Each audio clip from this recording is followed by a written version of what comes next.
যুবকের সেজদা আল্লাহর আরশ কাইপা ওঠে।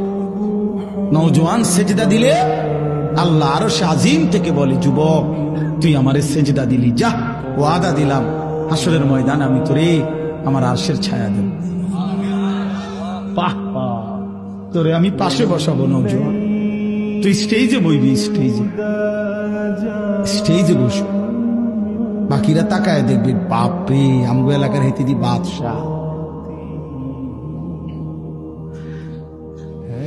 আল্লাহ তৌফিক দান করুন। চলেন এই আয়াতগুলোর তর্জমা বলি, শুধু তর্জমা। আল্লাহ তাআলা বলেন, কাল্লা ইদা দুক্কাতিল আরদু দাক্কান দাক্কা। বান্দা শুনো, যত লাফালাফি ফালাফালি করো মনে রাখো তুমিও একদিন থাকবা না, পৃথিবীও একদিন থাকবে না। এই গোটা জমিন আমি আল্লাহ তাআলা চূর্ণ বিচূর্ণ করে ফেলব, সব শেষ করে ফেলব। আসমান জমিন চন্দ্র সূর্য সব শেষ করে ফেলব। হাসরের মাঠ কায়েম হবে। ওয়া রাব্বুক, আর তোমার রব, সমস্ত মানুষ দাঁড়িয়ে থাকবে হাসরের মাঠে। তোমার রব আল্লাহ হাসরের মাঠে আগমন করবেন। ওয়াল মালাকু সাফফান সাফফা, কোটি কোটি ফেরেশতা হাসরের ময়দানে সারিবদ্ধভাবে দাঁড়াবে।